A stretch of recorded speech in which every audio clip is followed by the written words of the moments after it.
Hello and welcome to another episode of the To Baldly Go podcast. I'm your host Aaron, and thank you for joining me on my mission to explore strange new worlds, to seek out new life and new civilizations, to baldly go where many have gone before. I'm watching through Star Trek to figure out why people love these shows so much.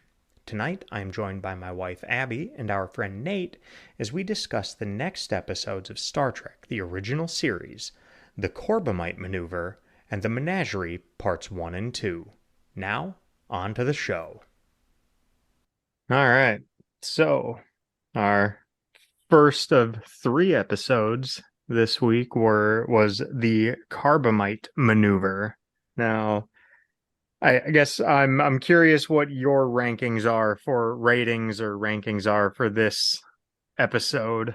I am pulling up my spreadsheet because I remembered about an hour ago that I had not rated them, so I needed to go back and do that really quick. Well, and Abby, you were telling me earlier, what's your rating system of the week? Oh, of the week? I change it every week now because I have no indecision. I have so much indecision. It's gonna So be thumbs down, thumbs up, or just medium, right across the middle. I was going to ask you if you wanted to go back and rescore all the previous ones like Aaron did, and I went back. I need to. I don't need think to. that's going to be got nothing. worthwhile because she's going to change them up next week too. Now I don't know why I would ask that question. So Right. I mean, I can't stick by a decision. So I yeah. gave the Corbomite Maneuver a 6 out of 10. Baron? I gave it a 7, though I could have been convinced to do an 8, but I kept coming back to 7, looking at the rankings of like 10 being an absolute masterpiece, 9 being amazing, 8 being great, and 7 being good, 6 being okay. I thought it was absolutely better than okay. It for me approached being a great episode, but just missed. And so I just ended up settling on it was a good episode, but that's kind of where I was with it. It had a lot going for it. I thought there was a lot that I liked in it, but then there were a few things that really detracted from the overall experience of the episode, I thought, and the entertainment value and just the storytelling, all of that. A few very weak points in an otherwise very good episode, I thought. And I'm sure Abby was straight up thumbs down on this. So I tried to approach this one with not being pissy about cinematography or about graphics and things like that I normally let me hose me up, right? Like, okay, I tried to look at this purely from a storyline. Like, was there an entertainment factor if I'm looking at it from this and being less critical of the cinematography path? You picked a good one to be very challenging in that regard. Correct. So that being said, I do have some fantastic one-liners that I wrote down, but I very similar to what you said. So I like hand stays level and then tips up to a thumbs up eventually kind of thing. So I was solidly entertained by it, mainly because it had some really good character development for me. It had some great dialogue interactions. It really, I feel like for me, spoke to what Star Trek is for me. And it had that captain being a captain. He had to step up and make some very serious decisions and then really then try to demonstrate what they're about afterwards. Like, okay, we got my ship saved. Now let's try to demonstrate how we actually successfully pull off this mission. And we're not just out here blowing things up. So it had some serious captaining and some serious crew interaction in the right ways for me, where it was like, okay, that's what Star Trek is. It's this crew working together to do things, not these scenarios that necessarily they're thrown into that are so outrageous with this original series for me. So yes, did I have some wonderful comments in my notes like, oh my God, who filmed this? Was it a toddler? Like starting off with like the zooming in and out. I think it was a toddler, to be honest. Like it was literally like my kids do that with my phone. So it's like, this is ridiculous. I also wrote my second comment was death by Rubik's Cube. But they were ahead of their time because they were Rubik's Cubes honestly wrote something very similar. What did I write down for that? Just giant Rubik's Cube. Like, Yeah, what but there the weren't hell Rubik's is- cubes yet. So There hey, I weren't? mean, no, What? this is the 60s. Rubik's cubes were the 80s. Okay, I don't. I didn't believe. do. You're Maybe they probably just right. gained popularity in the 80s. Now I I'm gotta look this up. Now I I don't gotta look it know. up. Yeah, somebody tell me when that was invented. 1974. Okay, so they were ahead of their time. They were the head of their just everything, like everything. They got the cell phones and the Rubik's cubes. So I had some other interesting things about it that I thought. All right, once I got past it, I watched for the value of the show, but it was like this giant object is coming at you in one dimension, in a three-dimensional, multi-dimensional space. You can't go past it. Okay, turn around, go the other way. Like what? Well, this Huh? is the constant. And you immediately go to red instruction. alert. Like you're There's immediately at red only- alert. there's They only did not one thing de-escalate. about- Yeah. Well, you also have to realize they were further out than anyone had ever been before. They made note of that. So they are literally venturing into the unknown. And it made it seem like, oh, this isn't just blocking our path forward, but it was moving side to side. It was preventing them from moving Not at all. that. It's that they went to red alert instantly. Like we found someone that we've been looking for. Red alert. Yeah.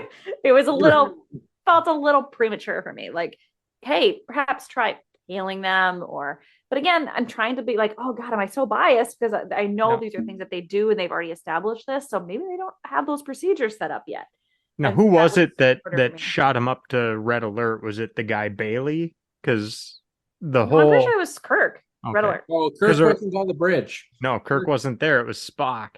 But a running thing in this episode is that Bailey was woefully underprepared for the role that he was put into. Yep. And that came up again and again. Like, dude, you're overreacting again. I think it And was Get your Bailey. shit together. That I would think it make was sense Bailey, though. and then Spock called him out for it, right? Of like, what are you doing? But I want to go back to something because I think Abby's trying to hide her final score for this episode by just diving right into her analysis of it, and I'm not going to let her My get score was a thumbs up. No, I Better need than a other number. ones. I need a I know. number. You got no. It I is refuse. not my spreadsheet. Spreadsheet be damned. I'm not giving you a number. I can't do it. I can't commit to a number. It's just too hard. It's a feeling. Not. I can't quantify my feelings, Nathan. Okay, was it a good episode? Was it a great episode? It was a good Was episode. an It wasn't a great okay episode. Okay, so it's a 7. Fair enough. I'll take it. Yo, So I really felt that it was on the verge of being great. But it just dropped off. Like, I thought the storytelling in it was good. It followed that 3-act structure of like the cube and then the sphere and then turning around and going to rescue Baylock. But it had that structure. It executed it well, I thought.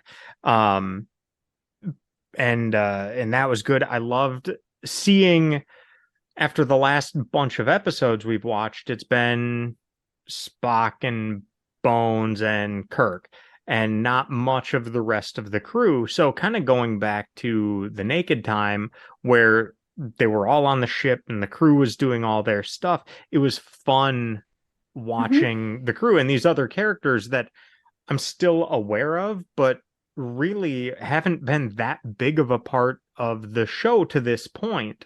So we haven't seen much Uhura or Sulu or any of those guys throughout the majority of these episodes we've watched, or at least they haven't been playing big parts in the individual episodes. And this one I thought was very entertaining because you were seeing the crew interacting. It was a borderline bottle episode in that they were pretty much on the bridge almost the entire time.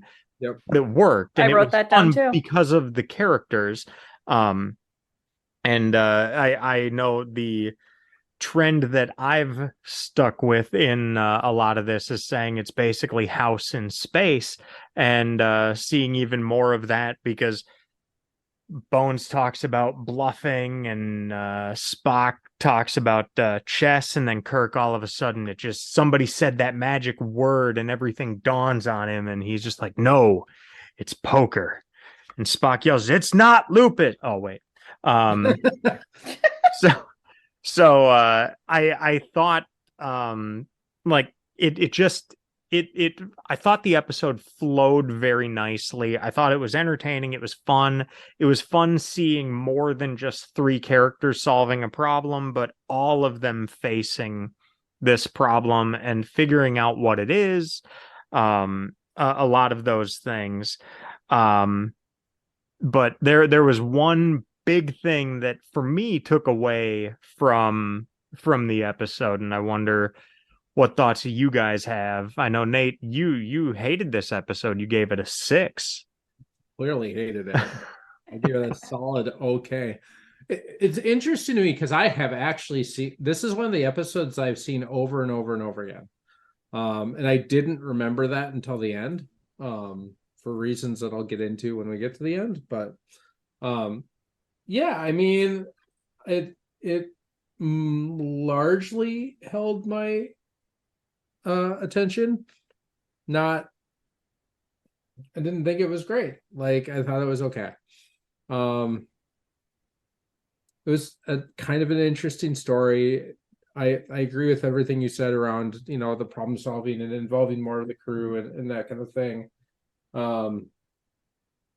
But it didn't capture me like some of the other episodes we watched, right? I wasn't sitting there going, oh my God, what's gonna happen next? It was like, all right, okay, here we go. And even the ending, I felt like it just wrapped up very quickly, and it's like, oh, it's Baylock, and then we're done. Like, we're gonna go have a conversation, and then off we go. That's the end of the episode. Yeah, it reminded me of like a middle school play. I did not appreciate the very ending. It was like, good job. And they walked in the hall, and it literally looks like, and curtains, and the audience claps. And it was just very awkward. And they drank the drink without, like, this person just threatened to kill them for the last 20 minutes. But let's have a drink with them. Let's have a drink. We don't even know if it's toxic to humans or not. We got this man-child thing going on with really bad voiceover. Didn't they watch him drink it first? He's not human. But then I think it was a little bit like, this dude's gonna kill us anyway, so maybe not. Let's just try it. Yeah, where the episode really lost, I think is in the ending. I thought the ending was pretty terrible. The child, like, even when they revealed the puppet that was the Baylock they were seeing, I thought that was fine. That's an I mean, it's not a unique twist, but an interesting twist there. Like, oh, hey, that's not what it was. But the kid with the grown adult voice was just weird. And that's where it lost me a bit, was like, it just felt weird. But even then, where it really lost me was when they were talking with Baylock, and he was basically like, I was just testing you. And so in the end, it's like all of this stuff leading up to it, where it's like, okay, what's this thing? Is this just a buoy? Now we destroy it. Okay. Now we're into Act 2, and this gigantic sphere comes up, and now we're going to be brought somewhere else where we can make peace with God, and then we're going to be destroyed. And then they break away from it, they make it overpower itself, and then they go to rescue him, getting into the Act 3 portion of it. Still, just having at the very end, it feels almost like a cop-out to just say, I was just kidding. So there was no threat in the entire episode, and I think that just takes away from it, because of everything that went on in the episode that led up to it was great. You were seeing Kirk bluffing and taking a chance by basically saying, like, yeah, we're gonna be able to do whatever, and that we've got this Corbomite, which I thought those were awesome aspects of the episode. But for it to come out and just be like, I was just kidding, it was just a test and you passed, it just felt like such a terrible way to end it. Yeah. So like I was thinking like, okay, I really enjoyed the episode overall. I thought it was good. I thought it was bordering on great until that ending. I just can't get past that. So that's why I said I was a 7, but I could be persuaded to an 8 if you guys had made some compelling argument, No. but I don't think that's coming. It was as interesting to me as the dietary salad was to Kirk. See, I found that funny. That So was I laughed. I thought this one had some wonderful There- lines there like were- that, where it was there's some like, great one-liners. this shows great character development between the things. I was actually just looking up the interaction between Bailey and Spock. I wrote look up transcripts in my notes, and it was when they're up at they're on the bridge, and it's Sulu and Bailey, and Bailey turns to Spock, and he goes, when the captain yes sir, when the captain arrives, he'll expect a full report. And Bailey says, on the cube's range and position, I'll have it by then. Raising my voice back there doesn't mean I was scared or I couldn't do my job. It means I happen to be have a human thing called an adrenal gland. Spock's response does sound most inconvenient. However, have you considered having it removed? I thought that was really funny too. And even Sulu's like, you try to cross brains with Spock, he'll cut you to pieces every time. And it's just like, he's sassy. I love it. We got Spock being sassy. You've got bridge crew interacting with each other and still having that relational thing there. And it was like, that was a great dialogue. Like, we've had some terrible dialogue in this. That was excellent dialogue. So it's sassy and emotion. I don't think so. And actually, that goes into it's an interesting debate, right? Of like, if you're completely a completely logical person without any form of emotion, can you be sarcastic and sassy? I don't think he's being genuine. Like, too bad you can't just get it removed because it sounds inconvenient. Like, bummer. I will say, so I was reading as normal, the trivia on this one, and the actual script called for Leonard Nimoy to be emotional and fearful of the buoy. And the director, Joseph Sargent, told Nimoy, he's like, ignore that. He goes, I don't want you to react. I want you to say a single word. Fascinating. And we have the birth of fascinating, which, according to this, it says it helped refine Spock's character to a legendary catchphrase. And I 100% agree with that analysis. Legendary is that's fascinating. Like, great reactions. So I didn't realize this, to kind of go with that. I didn't realize this until I was looking up something else to talk about when we get to that point. This is the first episode that was filmed after the second pilot. So even though it was episode 11, or technically the 10th one aired because you can't count the cage, it was filmed directly after the second pilot. So why are they going away from having those excellent character development moments and like interactions to those action sequence, womenizing, short skirt things? Were they not getting the crowd they thought they were supposed to get? And so they decided to like throw those like hot items, like action, fast punches, loose women at this to bring in the people and then come back to the characters later on once they sucked them in? Or because he seems like two very different types of you can see the discontinuities there because Uhura is back in a yellow uniform again, right? I wrote that down. She's command uniform, not a red uniform. I would love, I have never done the research, but I would love to know if there's any explanation for why they chose to air the episodes in the order that they aired them in, especially early in season 1, where it seems like they messed around with it more, or there's the perception that they messed around with it more because they were kind of figuring things out. Maybe in other seasons they also aired them out of filming order, but because of, they established a level of continuity, it didn't matter as much.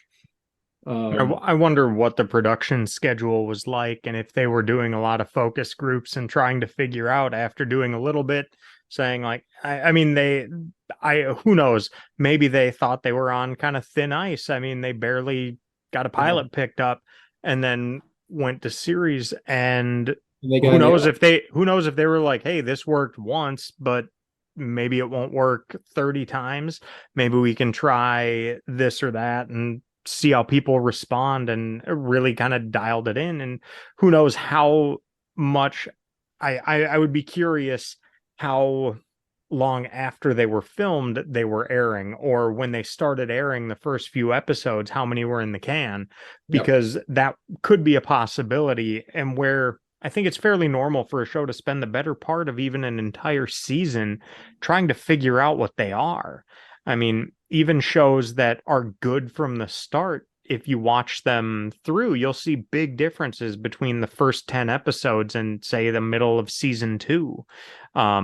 Because they do kind of get it figured out, where it's not, say, a set story. I mean, this wasn't based on a book or pre-existing stories that were there, so it was being developed as it was going, I would imagine. Yep. And not to jump too far ahead, but each one of the series in the Star Trek universe is typically, not always, but typically known for having a pretty rough first season, as they build out that universe, as they do the character development, as they kind of hit their stride and figure out what's working with audiences and what isn't. And I think every single one of them in general has a much better second season than first. I can answer my own question on this one. So the reason actually it was supposed to air second, but the reason it didn't was it took several months because of the visual effects. So producers had to delay the air date twice. So eventually they ended up broadcasting it on the 10th episode. So that was not the original intention. And that's funny, because now that you mentioned that, that happened a lot with The Next Generation, or because of reasons they couldn't always air them in the order that they wanted to, and they would flip stuff around. It was less noticeable in that series. Which is a bit ironic, considering we all thought of this as a bit of a bottle episode, in that those, I think, are usually the ones that are cheap, quick, easy to produce. But I mean, it still may have been a bottle episode. While the Cube was not the most exciting in 2023, it was still, I would imagine, that was like amazing to see on a TV at home in 1966. So yeah. I agree. That makes far more sense. So I think it's interesting. I didn't at all pick up on Spock saying fascinating. I didn't either, by the way. But and still, like you're saying, that's the start of something where, again, you've got some familiarity that I don't. The quote, though, that stuck with me that I really liked was when Kirk was talking to the crew about how he said, those of you who have served for long on this vessel have encountered alien life forms. You know the greatest danger facing us is ourselves, an irrational fear of the unknown. But there's no such thing as the unknown, only things temporarily hidden, temporarily not understood. In most cases, we've found that intelligence capable of a civilization is capable of understanding peaceful gestures. Surely a life form advanced enough for space travel is advanced enough to eventually understand our motives. I thought that was a really interesting line in the whole episode, and really good, because as Bailey was completely losing his shit the entire time. And then Kirk sent him to his room, and then he came back 5 minutes later like, I'm sorry. 5 minutes. Is that a good command decision? I'm sorry. The guy's losing his ever-living mind. He's in a command position on the Enterprise, and he's like, go to your room. And then he gets reamed out from the doctor, like, I told you, you're trying him too hard. I'm putting it in my record that you suck as a captain and didn't listen to medical advice on this dude. He comes back 5 minutes later. All right, the next time I'm sending you to the corner. Like, I'm sorry, these are people's lives on the line with this ship. You're really going to put someone who's mentally unstable right now in a position like this? Yep. Like, that did not came back jive fully with stable. Me. No, he didn't. You don't come back fully stable like that. Absolutely not. That is like a hypo spray off camera. I'm sorry. McCoy has already said he's had concerns about this guy. So more than just like a one-off situation here. So that bothered me on that thing. I do agree Kirk had some wonderful developments as a captain in this one. He had some just even basic interactions, say with McCoy and Sick Boy, like, why didn't you tell me the light was on? You know, that kind of thing. That was clever in my opinion, but it's like you saw priorities, right? McCoy's like, no, I'm checking your health, and Kirk is like, my ship. And then, you know, you go forward, he complains about the yeoman, like again, like whoever thought I need a female yeoman is beyond me. I don't need to worry about another woman. I already have a woman in my life. So you've got that continual progression of the Enterprise as his woman. He doesn't want another woman. Now you got the still kind of typical like 60s idea of you got to worry about women just because you got to worry about women, but that's fine. I do think that she had a really dumbass part in this entire thing. Her role is like the chicken galaxy quest who repeats the computer. Like she has no tangible, I brought coffee. Like, yeoman. Oh, but she had a really funny line in there. Yeoman, you're bringing coffee? We're in the middle of the red alert. We're going to get blown up in 5 minutes. You're right. We need coffee. But how did you get hot coffee? I used a phaser and zap, hot coffee. That was such a great line. It's so dumb. But it was so funny. It is, but she's ridiculous. Yeah, I mean, I'm not going to argue. I'm sorry. I'm sorry. Ridiculous. Do you see women like bursting into like the Pentagon's war room as we're bombing someone or about to be bombed, and then they're just like, "I made coffee in the bunker." But that was still a funny line. So dumb. I was really bugged. I'll be honest. I was really bugged by McCoy hiding the fact that they were under red alert from Kirk. Like that felt like a really stupid decision. That was kind of funny. I was like, what? McCoy, he showed a lot of bones. No quote and no pun intended. But he showed a lot of backbone on this one because like that, he ignored that one. I mean, he knew it would only be like a minute and a half, right? Before the thing was done. A lot can happen in a minute and a half. It's true. It's true. But then he even goes down to like threatening Kirk later on, like, I'm putting this in my report. Yeah. Don't you bluff me. You know, like, is this really the appropriate place to have this conflict? Like, is this like just like open conflict and open like subordination? And I did write down in my notes that Kirk shows zero fear to these things happening, right? He is like fearless for any these conflicts, these people that are happening to him, any of those aliens, whatever, any episode, he's fearless. But man, does he have a temper. Like, he does not like being told he's wrong. He does not like people challenging him. And he flies off the handle. He's so emotional about everything else, but being fearful. Like, he's brave, but he is emotionally, he does not control his temper well. He apologized for it, but he flies off the handle. An interesting juxtaposition to Spock, right? Kind of the opposite, right? The other thing I thought was really cool was the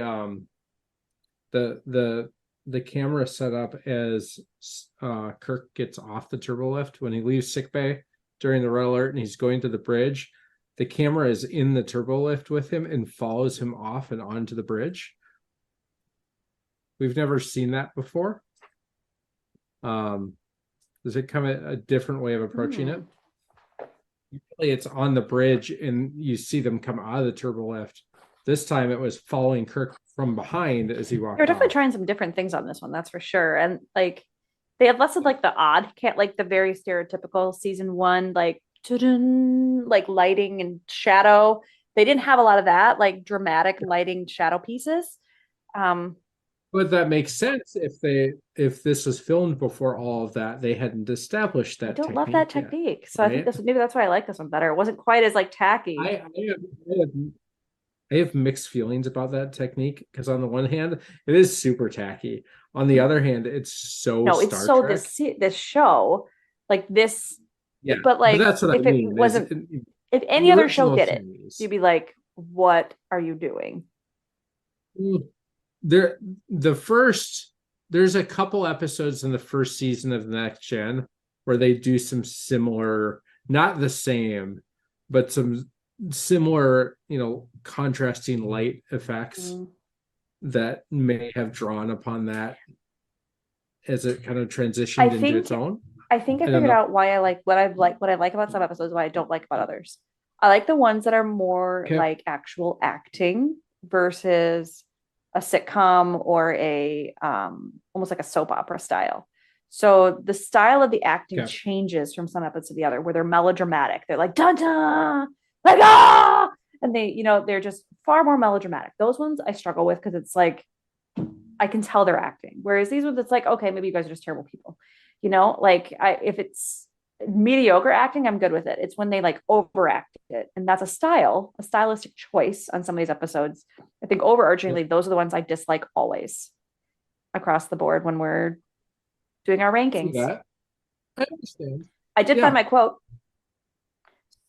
So let's Kirk hear it. says, care to speculate on what we'll find if we go on ahead? And speculate? No. Logically, we'll discover the intelligence which set out the cube. It's Kirk. Intelligence difference from ours or superior? Probably both. And if you're asking the logical decision to make, no, I'm not. The mission of the Enterprise is to seek out and contact alien life. Spock, has it occurred to you that there's a certain inefficiency in constantly questioning me on things you've already made up your mind about? Kirk says, it gives me emotional security. That banter is so do remember good. that. It is so good. The other one that I liked a lot was when they were in the briefing room and Bailey starts to kind of spiral and like justify himself, and Kirk goes, I haven't requested an explanation. And Katie was in the room with me when I got to that part, and I paused and I said, if I don't use that in upcoming like one-on-one or something, I'm gonna be really disappointed in myself. Of like, he hits on one of my biggest pet peeves as a human being, which is if I ask you a yes or a no question, give me a yes or no answer, not Don't give me a qualifier. Yeah, don't deflect the whole thing. Don't talk for 5 minutes and then not answer what is literally a yes or no question. And that was kind of Kirk in that moment of like, I asked you a question, you started to justify your existence. I wasn't asking for an explanation. I wanted an answer to my question.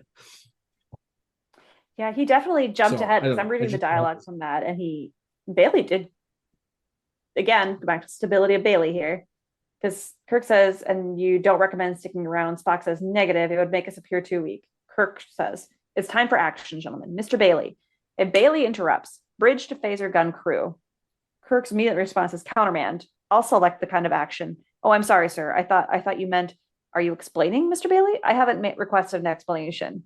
Now, what I was about to say, Navigator, is so definitely putting him in his place. And it's one of those like, ooh, that burns a little bit. Burn. Pretty publicly putting him in his place. But right? also, was that the bridge briefing room? Was that on the bridge? Or the briefing room. Okay, so I didn't write down where, but in my mind I thought it was the briefing room. So no, you're right. And he's learned his place. Bailey's a little bit too big for his britches, it seemed like. Like he was trying to like make decisions for Captain, and like Captain's literally talking to you. He would have given you the orders. Yeah. Just sit still for 5 more seconds. Yeah. And he'll tell you what he wanted. So I did write down that Bailey overacts the nth degree. Mm-hmm. Like just the actor is overacting, the character is overreacting. Like it. That's funny. My notes on Bailey was, wow, Mr. Bailey's having a bad day.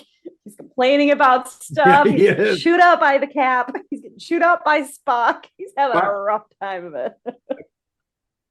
I'm pretty sure we never see him again, too. So maybe that just say I was curious at the end. I think I wrote a note somewhere that said, what happens to Bailey? Because they just kind of go off, and Kirk just shoved him off. He's gonna stay there. It was a different ending in that Bailey was like, I'd like to stay with this weird kid. And Kirk, like the episode ended with them like walking around the corner in Baylock's ship. So it wasn't like set a course for next place. Yeah. Like we see in so many of the other episodes. It was just, again, just a really strange ending to it. And I mean, we got to think through how many people have died already on this series. How many crew members do they have that they can just be like, yeah, you can go off with this weird dude on this random ass ship? I mean, how expendable are these crew? Especially somebody who's a navigator. So, uh, one other thought I had was kind of subtle, is showing how like competent Sulu is at what he does. Because while Bailey's losing his mind and ignoring orders, Sulu just like reaches over and is just like, "Psh, we're good." Yeah. And just doing that kind of side eye look like, dude, get it together. It's just like, okay, I'll handle this, whatever. I love Sulu. Just calm under pressure. A few of the, I guess I'd call them like the world building thoughts was this was, I think, the first time we heard the word Federation, possibly, but it was about the first Federation, because Baylock had a first Federation ship with no further explanation as to what that means. But just making note of that we still don't have anything really about Starfleet aside from Space Central. And again, they refer to it as the United Earthship Enterprise. Yeah.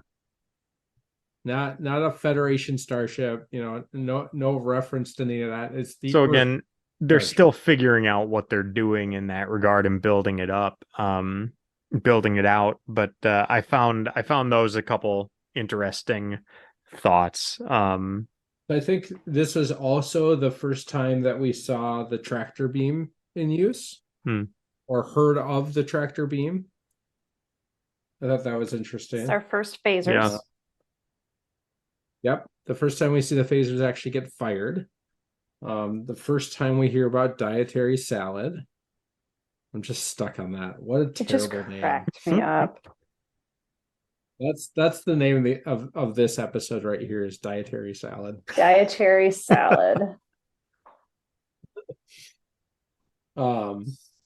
So Baylock, the little kid, does anyone know who the little kid is? Well, I know the name. I don't know who he is. But do you know the actor who played Baylock? No. His name is Clint Howard. Oh, seriously? Yeah. Does anyone know who Clint Howard is? Yeah, Ron Howard's brother. Howard's brother. Interesting. I do know that the juice, or the stuff they drank at the end, I was reading, it's pink grapefruit juice. And apparently it was one of those things that made him yak, kind of like lima beans. And so like he's like, Dad, please, can we make an adjustment here? And they're like, no, you're an actor. Suffer through it. So apparently if you watch it, you see the kid almost yak like when he takes a big swig of it. Like, oh, that's not good. Oh, it's poison. It's good. Trust me. So But yeah, that's Clint Howard, the younger brother of Ron Howard. Interesting. We got our famous doctor line. What am I, a doctor? Or a moon shuttle conductor? Yes. I thought I wrote that down. And I also loved his follow-up about that. Like he goes, okay, so where is the sick bay? Kirk, I'll be right up. He said, finally finished the physical on you. What am I, a doctor or a moon shuttle conductor? And then Kirk is out of the room and he sees him leave the room and he goes, if I jumped every time a light came on around here, I'd end up talking to myself. And he's talking to himself. I loved it. Like that is good dialogue. The dialogue was on point on this one. I love it. It was good. It was on point and it was engaging and it was believable. Like I could totally see like a real life McCoy sitting being like, if I jumped every time a light went off in this place, I'd never get anything done. And I'd be talking to myself because I'd be crazy. Oh, look, I guess I'm crazy. So that just chef's kiss on that line for me. Loved it. Yep. Everyone had pointy sideburns on this one, if anyone didn't notice. Ooh. I did not notice. I did not. That becomes a theme. This is the first one, and this is the first episode to feature Kirk's famous space, the final frontier monologue, at the opening credits. Supposedly. Did not know that. I don't watch the opening credits. Maybe I should be doing that. Now, I feel like that's maybe in the production order because I feel like it's been there on almost all the other episodes. I'm just reading off the trivia. So, I did not know. So James Doohan, I pronounced that right, Nate? Doohan. Mr. Scotty here. Did you know he actually served at Normandy on D-Day? He did. And he actually has a very visible like injury on his hand as a result of it, which they hide through the entire series. So generally he's hiding it behind thermoses. He carries a tribble, just different ways, like that weird, stupid costume dog enemy within thing. Like they're usually hiding it behind something, but this is an example of where you can see it at the conference room scene when he passes the thermos. Basically missing. Is he missing an entire finger? Is that what it is? Almost entirely. There's like a little like stump, but it's below the second knuckle. Yeah. I just saw a picture the other day, like an old photo of him doing like the Vulcan salute with the missing finger. For me, it's like my brain shattered thinking about he served on D-Day.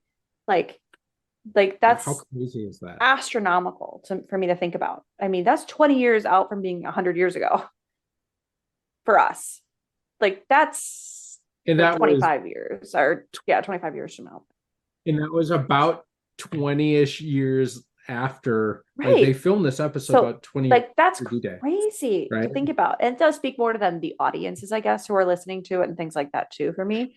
But I know this is the 60s, but for some reason the 60s doesn't feel that long to me, like that long ago. But then having that bridge, I know it, but having that we're still only 10 years away from the 80s. Dude, like seriously. It's still like the 80s was 20 years ago, right? Like we're in the 2000s right now. Like I've lost an entire 20 years. So I don't know. For that was really interesting to me to read because I'm like, oh my God, he could have served in World War II. That's what? How? Huh.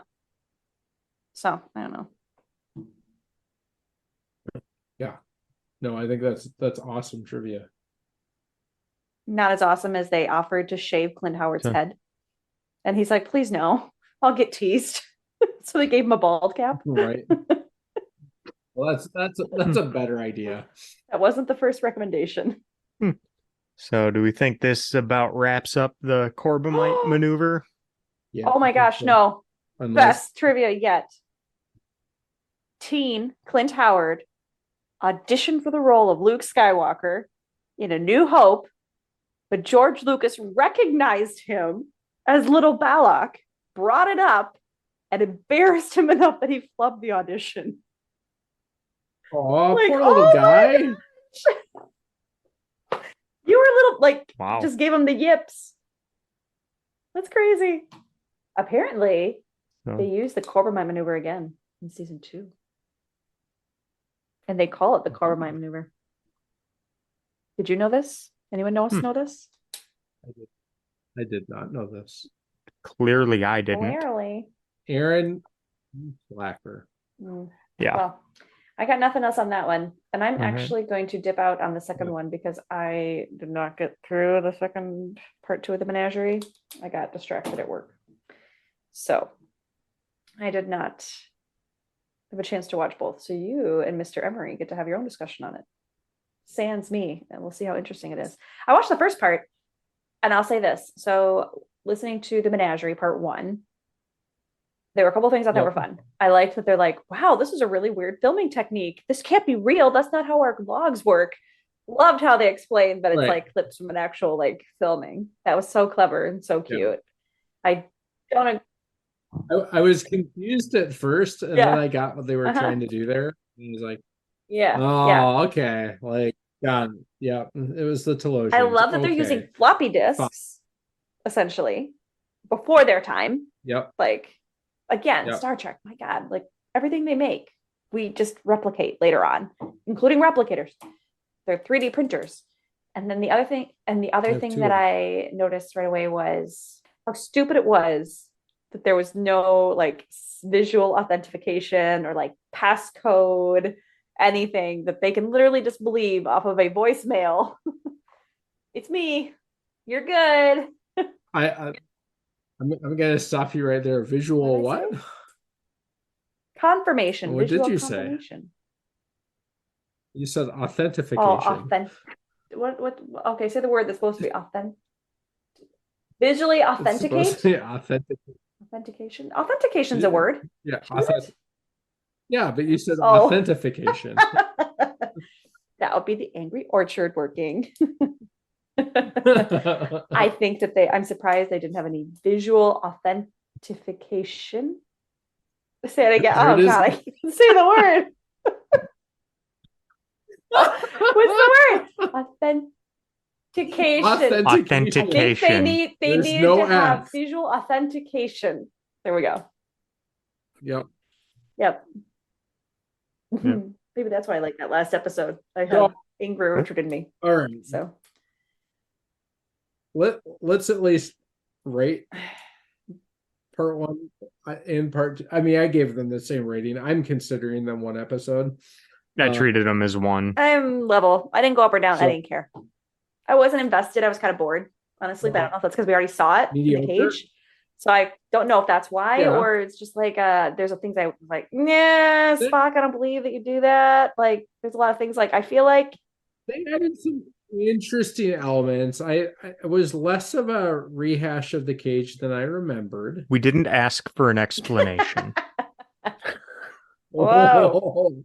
I mean, that's the episode title. But seriously, Go ahead. I what- had what's to. the- Oh, you were explaining, and then you were going to give your rating. So what's your rating?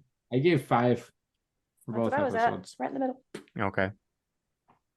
I nothinged it. So Nate, you gave it a 5, and Abby gave it a solid. I stand by that decision. So I'm gonna there were out of 5 too. So there were still some things in these episodes that I'll again treat as one that I thought were good. There were some things that just didn't do it for me. So kind of like the first episode, I said I was a 7, but I could be persuaded to an 8. I ranked this one initially a 7, though with the caveat I could easily be persuaded that it was a 6. I thought it was better than a just meh episode. I thought it was somewhere between okay and good, but closer to good. And I guess by episode I mean both of them. I think they had some good elements. And I wonder how much my experience of these episodes was impacted by the fact that I knew the cage was done separately, and I don't know if that was common knowledge when these episodes initially aired. If it was known, or if it was just kind of wild, like what is this? So I thought what they did with the cage episode was really interesting and an interesting way to go about it, but a lot like the my thoughts on the Corbomite maneuver, I thought the ending detracted from the overall episode arc or storyline, whatever you want to call it. So I said 7 initially. Part 2, like the whole storyline. Okay, just the ending to the overall part. I guess I would think part 1 was a bit stronger of an episode than part 2. So but kind of rating them together, I said 7 initially, but I by the end of our conversation, I'm sure I'll bump it down to a 6. I thought it was interesting what they did with the footage that they had. There were some interesting things. I thought it was cool to see how Kirk and Bones both were just like, if Spock is telling us something, it's true. Yep. Like we No believe question. him because we've got no reason not to. And I thought that was very interesting, and how it seemed that Spock was being very clever and that he had some plan in place, even though they don't make his end game clear. It's clear that he has an end game. I thought it was very interesting how he like manipulated them almost into allowing him to show his evidence. Things like that. It's like, oh, you opened the door, so now I can do my part. So I thought that kind of stuff was very cool in the episodes. It was a little tough watching it, trying to realize, okay, we've seen this whole episode separately. So Mhm. I'm sitting there thinking, like, okay, is Pike in this current state because of the events that we watched in the cage?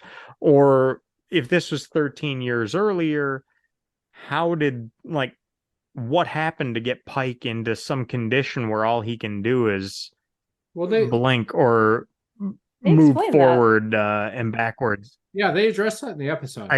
I guess I missed that. So there was an accident involving some Hmm. academy cadets, and he was injured Yeah, saving he these saved until the very cadets until from all of them got out, being killed. and then he was like radiation Yeah. poisoning Gotcha. because of it. And Yep. I wonder, I bet this isn't a trivia On thing it. somewhere, but I wonder if they did that because the actor who played Pike in the cage died, like shortly after. That isn't the Um, same actor. I don't think I don't know. I don't know if it was or not. I didn't look that far into it, but I would All right, wonder Abby. if that was Or part of why they had him look so different, and all of that. So yeah, I missed that space cadet whatever Yeah. accident. But I'm sitting there thinking, like, okay, so he gets away with his like reality or whatever at the end of it, which I did like how they changed at the end, that he gets his illusion and you get your reality, which was the exact same way that they addressed it to Pike at the end of the cage, was that Vina got her illusion and he got his reality. So I thought that was interesting, but It is a different again, actor. I kind of felt like the overall feel for the episode, like what I liked least about the episodes was basically what I also didn't like about the Corbomite maneuver, in that in all of it, this whole story is building up. And then when the commandant disappeared, I was like, oh, okay, I see it. But then it was like, oh yeah, this was just all an illusion to get you here. It was kind of like, really? 2 episodes in a row, you're using this kind of cop out? I thought it was just a very weak way to finish what was an otherwise decent couple episodes. Um, yeah. I agree. I think the one redeeming thing for me in this episode that like I for whatever reason just like felt in my core was probably the last 30 seconds of part one. Yeah. Kirk is alone in the room after everything's happened, and he has that, you can read like the sadness and the betrayal that all of this has happened.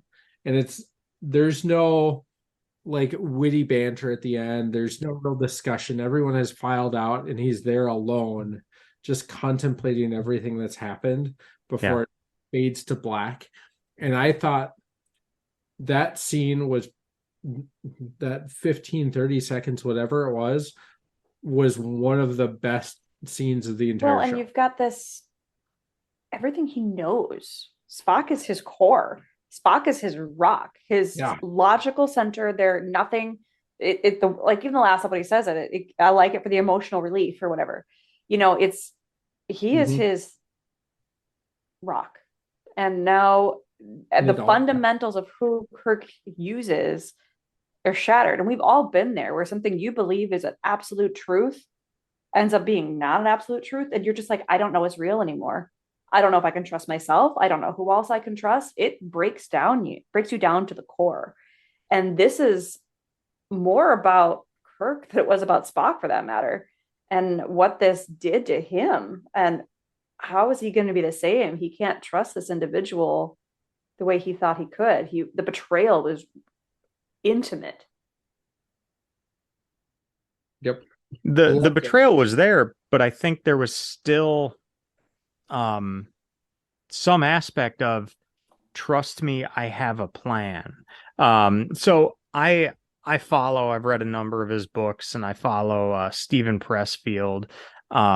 He's written a bunch about writing and creativity, and on his blog relatively recently, he's been doing a series about like the wilderness journey that everyone goes through, and it can be all sorts of different things for different people.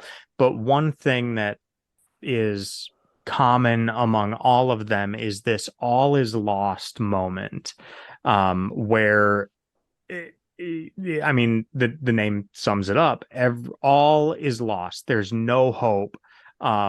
You're in the lowest of low situations and have no idea how you're going to get out, other than you just assume that you will. And so I had made the note that at the end of part one, it was basically an all is lost moment. He lost command. He had lost control of everything. Spock was likely going to be executed based on the way things were going. I mean, you don't get much more all is lost. And I mean, Kirk was basically on the hook too.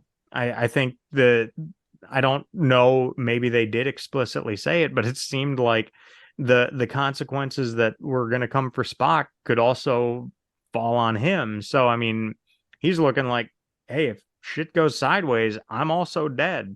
And so, I mean, yeah, you had the epitome of that, just like it's all gone. There is no hope. And then end of episode. So I agree. I thought that scene, as simple as it was a fantastic scene in the episode, and that was one of the parts that stuck with me. And I think that scene in particular is probably why I felt as highly as I did on these episodes. But yeah, they didn't know how. You don't know how they're going to get out of it, but there's just that I think glimmer of hope that Spock was pleading for Kirk to just trust him, and to see the rest of the transmission, to really understand what was going on. Now, what I think is unfortunate is that I just don't think part two ended all that strongly. I think it was just part two in general, I don't think was just I think they started strong. Yeah. There are definitely flaws, but they started pretty strong with part one. Yeah. And part two, I mean, the amount of notes that I took between part one and part two is, I mean, I took 3 times as many notes in part one. Yeah. And I think part one was a more memorable episode, maybe. Part two, one of the things I wrote, and I think this probably sums up the feeling of part two, is we were watching an episode of people watching TV. But not like Mystery Science Theater 3000. Yeah. It was just watching people watching TV, and that wasn't particularly noteworthy or exciting. And maybe that's in part because I've watched The Cage, so it's like I know what's going to happen here.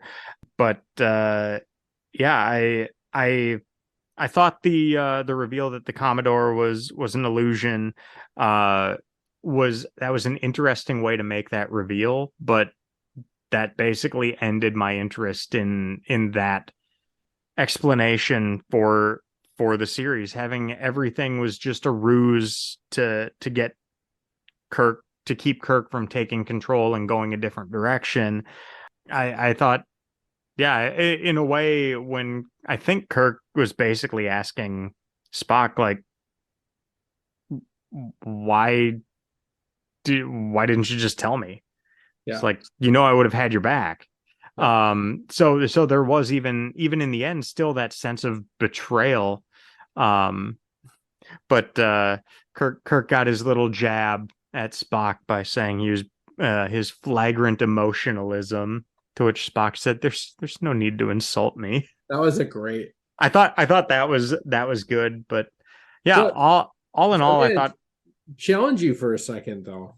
Why did you rate this episode so high? You're not talking like it's a 7. no, and I think when I was done watching them both, maybe I thought higher of episode 1, and thought higher of episode 1, and maybe episode 1 stuck out to me more than part 2. So I think in this one, where I felt though was, like I said, in the Corbomite Maneuver, I said it was a 7, but I could have been persuaded to make it an 8. That did not happen. I'll stick with 7. But this one, maybe I was trying to just tell myself I thought it was a good episode, but I also felt like I could easily be persuaded that this is merely okay. I'd say it's still better than just eh. So I think I will shift that down to a 6, because overall, I just, there are good parts, there are okay parts. I mean, there's some meh parts to it, but I mean, my next overall, I'd say question it's an okay episode. was going to be, is it better or worse or the same as the cage? Let's see. I think I had the cage as a 7. So Stop looking at your notes. That's not. I think this was Yeah. better. I thought it was better than the cage. I thought it was better than. than the cage, honestly, because of how they cut and pasted Really? the different things. It got some of like the, again, overacting out, because I thought the cage was a little overacted in times, and so the splice For in for sure. me made it a lot easier to stomach, I guess. I mean, to be fair, I rated this exactly the There you same go. as the cage. What I rate the so cage as? I'm just curious. Yeah. See, 7. this is where I feel bad. This is where I worked in customer service for way too long. I'm afraid to give people bad scores. I think that's probably what it is. Oh, perfect. I took the same tactic as you did, and I just used the rating system from IGN. Yeah. What did I think? And 5 is mediocre, and I thought it was Yeah. a mediocre episode. Was it awful? No. No. Would I watch it again? Sure. Did I enjoy it? Not a lot. I thought there were elements of good. I didn't think it was complete trash. No, I didn't either. I didn't at all. While there were a few great scenes, great comments, I wasn't even approaching thinking this was great by any means. Yeah, I think my overall feeling initially was that was good. But it was a soft good. So yeah, I think I shift that easily down to just okay. And really, I think it's that the ending really took me out of it. While I think when the Commodore disappeared, I thought, oh, okay, there's some of the end game. But once that passed, I really just felt like it was just kind of I didn't like the ending. And a note that I wrote down, so I carry a notebook with me, and then I'll go for a walk in the morning when it's still dark out, and I'll have a thought, and I'm just like, oh, I got to write that down. And I wrote down like, people love a hero. So I think we see Spock clearly doing something for Pike, trying to be a hero for him. We see Kirk defending Spock. I mean, Kirk is on this court martial for Spock, and he's basically trying to defend him from the bench. Mhm. And there's that aspect to it. And I think people also love stories that mean something, and it's even better if those stories can entertain. But then I feel like, okay, what did this episode arc mean if in the end it's just like, oh, haha, it was just an illusion, we tricked you? So it's like, okay, was there no threat that they were facing? I mean, would they have been potentially facing a court martial or anything like that? Well, It they were just takes facing me. death. I mean, because Or were they? Because the whole court martial was fake. It was completely a ruse. But the general order saying Yeah. that when it goes to Talos 4 Yep. faces the death penalty, like Yeah. that was real. Yeah. So, but yeah, I just felt like the way it all resolved was lacking. I It's agree with one exception, which is I did like that Pike gets his happy ending. yeah. Right. I think I mentioned earlier I liked how they switched the dialogue from the end of the cage where the magistrate said to Pike, she gets her illusion and you Yeah. get your reality. And he changed that. They changed it in this one to he gets his illusion, you get your reality. Which I thought that was a clever twist on what we knew the dialogue to be at the end there. And I like that. That's a great observation. But at the same time, what's a bit unclear is like, and how far back in the episode does the illusion go? Because Spock is there talking to Pike, like, "Hey, I'm here to take you. We're 4 days away," or whatever it was, and Pike's saying no. Yep. And Spock takes him anyway. So it's like, did he want that illusion? And he seemed even to be fighting against it till very late in the episodes, or was that part of the illusion to make it seem real, I guess. So, but again, it's but none of that is part of the really mystery then too of is it kind of like Inception, right? You don't really know Yeah. what's real and what's fake. Was that the intention when they put together the episode? And it very well may have been. I just feel more and more like they kind of missed the mark on that, and it wasn't executed very well in terms of the storytelling element of it. I didn't think it was a bad episode or bad episode arc by any means. I thought it was a very clever way to use the footage that they had, and it the episode worked. But yeah, there were just a few things where I thought it was just not the strongest. It wasn't bad, but yeah, it was just kind of like, I think it was its own better version. than meh, but yeah, I think it was its own version of a bottle episode. a little where bit. They needed to fill some space, and the best way they could do that was reuse a whole bunch of footage that they already had and they'd already paid for, supplement it with some stuff that was relatively inexpensive, Yeah. reusing sets and things like that they already had, and weave a story around it. Yeah, right. So Yeah. that's really what that episode was to me. And I mean, I'll admit, this is one of those where I went in with a lot of preconceived notions because I have seen it before. Yeah. And I didn't love it then. It wasn't my favorite. So Yeah. Yeah. But we do have a couple of references in this to Fleet Command, Starfleet Command. So that's kind of building up on that. Yep. I mean, it starts out, welcome to Starbase 11. I So, did I mean, make that note, I like so- that they have that they're showing, okay, we have Starbases, and presumably they didn't start with some random number, but so it's like not only, it's kind of like when Charlie X was going to go to Colony 5. It's like, okay, that sets the stage that there's more than one colony out there. So it's like, okay, Starbase 11 means there's a bunch, Yep. even if it's an indeterminate number. So yeah, they talked about Fleet Captain Pike, Yep. and then yeah, Starfleet for Eyes of Starfleet Command only, Starfleet orders. So that came up in this episode where I don't think we've really seen that before. So even still, there were some decent world building aspects to this episode where they're clarifying some of these things, or at the very least building out what's there, because for so much of the series to this point, we've been isolated to Yeah. the Enterprise I think or a mission. Yep.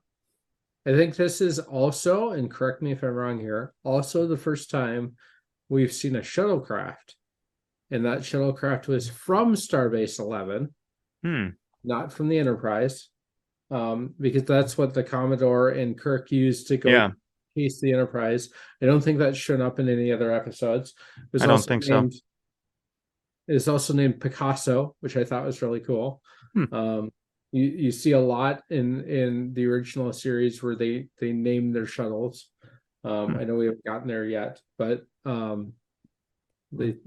so it was kind of cool for me to see that, and I hadn't noticed in previous watches what the name of that shuttlecraft was. I also like that, they built in the fact that there are range issues with the shuttle. It can't go as far as a starship can, which makes complete sense, right? It's more, it just, can't hold as many resources, as much fuel as, whatever. But they're going to do it anyway. Like, what choice do they have other than to take a shuttle and go chase the Enterprise? And even Spock realizes at some point, it's like, well, they're past the point of no return. Like, we have to get them. Like, it is what it is, kind of thing. Yeah. I thought that was interesting, but definitely a lot of world building in this episode, but not a lot of compelling plot. Yeah. Which is surprising that there's that much world building for an episode that is them watching TV. Yeah. I mean, so again, I think most of that though was in part one, because part one really didn't go that far into the cage episode. It went up to when Pike was captured. And so I think part one, I think I would say part one was probably a 7, and part two I would say was maybe more of a 5, mediocre episode. So I'll average them out and say 6. Because I did feel part one was substantially stronger than part two. And part two, I'm kind of with you. My notes and my thoughts on part two were minimal, because I feel like all of those notes were made when we watched The Cage, because that was the bulk of the episode, with a few spliced in moments of them saying, "Oh, what's going on?" And then the transmission cutting out or whatever, and saying, "Oh, we need to see the end." So yeah, it was,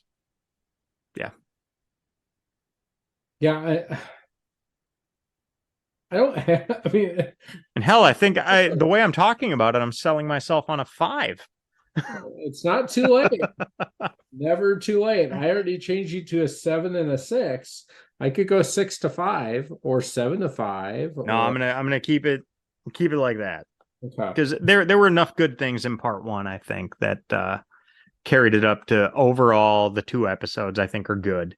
And maybe over time, if I watch this again after seeing a lot more, I'll think like, oh, this episode's not that good. But with what I've seen, I don't see it and think like, oh, that's bad. But yeah, I did bump part one up to a 6 because I do agree that was a stronger episode than 5, and I think it's unfair for me to rate them the same. When I did clearly enjoy part one more than part 2. Yeah. So I gave that one a little boost there, but yeah, part 2 was something lacking. Yeah. Yeah. I was just very bored by the end of it. Like, when is this going to be done? Yeah. Yeah. I maybe wasn't. I mean, having not seen it before, I was a little bit like, still, what is the end game here? Because I then see, okay, I know how the cage ends, but I don't know how that ending is going to tie in here. I thought the very ending of like he gets his illusion, you get your reality. I liked that. But yeah, it was just kind of just eh, not not all that strong. Yeah. When it had potential, I don't know how it could have gone differently necessarily, but the potential was there, and it just feels lacking. Right. But This is another one of those where I'd love to understand the history of why they did this episode. yeah. It was written by Gene Roddenberry. Well, next summer I'll tell you when we get through the I- original series and the I was gonna animated series say- and I read the book. I was going to make that comment earlier of like, I feel like maybe a lot of this is in that book and we just Yeah. don't know yet. So, Which that might be enlightening. Yeah. Yeah. I'm also excited for at least one of the next episodes. I don't remember episode 14, The Conscious of the King. I don't remember that one at all. But Balance of Terror, in my mind, I remember that being a pretty great episode. So All right. kind of psyched for that. All right. And that brings us to halfway through season 1. Wow. So this is clipped right along. Yeah. Now that we got going on it. Yep. Yeah, I'm still enjoying it. I'm still I don't think I've rated any episode lower than mediocre. So I think Have can not. sit.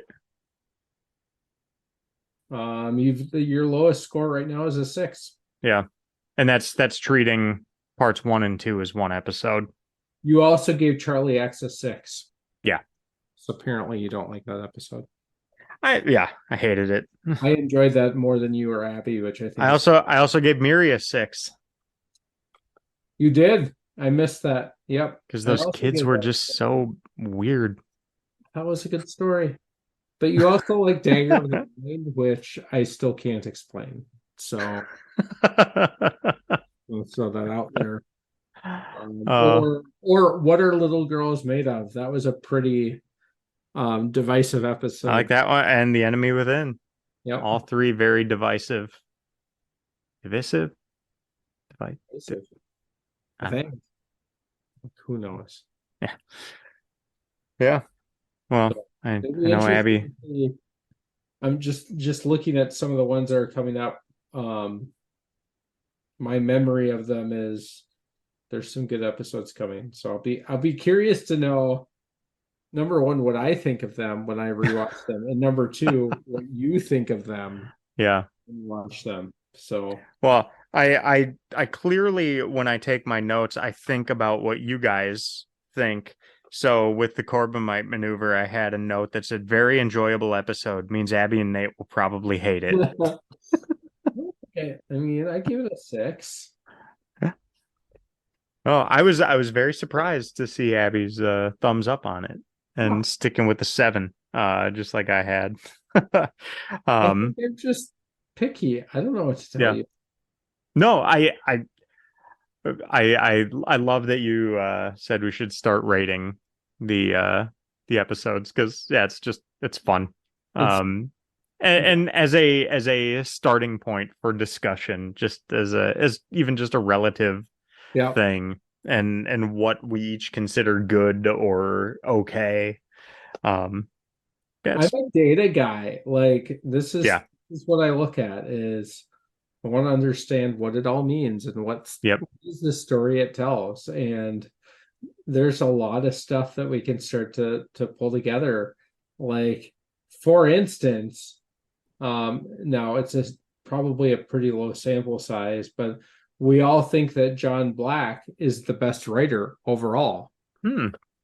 I have to go back and see. He's only written 1 episode so far, and that was The Naked Time. Okay, well, low sample size. Yeah, I think that that is small sample size, because we all for somebody to surpass that, they're gonna have to have multiple, like 8s and 9s. Yep, multiple. We also think that Mark Daniels, all 3 of us think Mark Daniels is the best director of an episode, and he has done 1, 2, 3 episodes so far that we've watched, and has many more coming up. So what you'll have to do as you get further is we'll have to have the objective number of, yeah, even if they only wrote one, but it was the best episode, we love that. But then include a minimum, like when you're looking at sports statistics and they say, well, this is after a minimum of X number appearances or whatever. So say like, yeah, but the writers who have had at least 5 episodes or whatever, as we get to them. I mean, we've got a lot of episodes upcoming here. For So, sure. well, there you go. 2 more episodes down. Well, actually 3, with the Menagerie being a 2-parter we treated as one. As you may have noticed, we've clarified a bit of our rating system. Personally, I didn't want something too complicated, so I'm not scoring for plot or world building or pacing and then formulating some algorithm to properly weight them. I wanted something far more simple than that. So, after doing some quick research online, we've basically adopted IGN.com's updated rating system. There are no fractional points, it's just a whole number score 1 through 10. But each number has an associated word. The word we would use to describe the episode determines the number rating. Now, how we each define these words is entirely subjective, but now at least we have some structure. A 10 is a masterpiece. And since any rating system is necessarily going to lead to comparisons, I have to think about what I've seen that I might consider a masterpiece. The Sopranos, the series as a whole, best show I've ever seen. Season 5 of 24, it had everything: jaw-dropping moments, immense tragedy, a great cliffhanger, just start to finish, an unbelievable season. Dexter Season 4, the Trinity Killer season, one of the best seasons of a TV show I've ever watched. Fargo Season 1, the first episode was great, and every subsequent episode was somehow better. It's been some time since I've watched most of these, but when I think of these, I think masterpiece. The bar is pretty high. Some movie masterpieces: Gladiator, Saving Private Ryan, The Departed, Pitch Perfect. Okay, maybe Pitch Perfect is my guilty pleasure movie. Maybe not a masterpiece, but still pretty good. Those other ones, though. A 9 is amazing. 8 is great. 7, good. 6, okay. 5, mediocre. 4, bad. 3 is awful. 2 is painful. And 1 is just unbearable. It can be difficult to pick a 6 or a 7 as a gut feeling for an episode. It's much easier to think in terms of, was this episode good or just okay? So that's the rating system we are generally using. It's still very subjective. We've already had plenty of moments where I thought something was great and Nate and Abby thought it was mediocre or worse. Now, some thoughts on the episodes we watched. I do think it's funny that my observations on these episodes were really quite similar. They both started strongly and ended weakly. My biggest contention being that the threat that made the episodes so compelling at the start was essentially a ruse, a non-threat. Remember, so far, I'm viewing this as a retelling of the hero's journey, and these episodes had major elements. But it doesn't sit quite right that the threats and complications facing our heroes were essentially non-existent. Sure, they took the Enterprise into restricted space near Talos 4, which could have had some serious ramifications, but didn't. I felt like the main threat in the Menagerie was the court-martial, which was just an illusion. I mean, maybe there are still lessons to be learned through a fake situation. Kirk didn't know that Baylock was bluffing, so he was acting on the best information available at the time. He had to make those decisions. The all is lost moment at the end of the Menagerie Part 1 was one of the best scenes of the series to this point. Our hero was at a point where he could lose everything: his ship, his command, his life. But it was all just an illusion. I don't know. I feel like that cheapens it a bit. But maybe I'm just being too critical. Maybe if Balok wasn't bluffing, the Corbomite maneuver would have ended the same way. But given the illusion in the menagerie, Kirk may just end up questioning everything. Is that good for the story? I'm not so sure. But here I go, continuing the conversation on my own. I'm pleasantly surprised that we've found so much to discuss in episodes we agreed were pretty much just okay. These are the conversations which, up to now, I've never been able to participate in. It's fun. And with that, I want to thank you again for joining us this week. Join us again next week as we discuss the next 2 episodes of the original series, The Conscience of the King and Balance of Terror. If you like what we're doing here, please subscribe and leave us a review. For Abby and Nate, this is Aaron, reminding you to never give up, never surrender. I used a phaser and zap, hot coffee.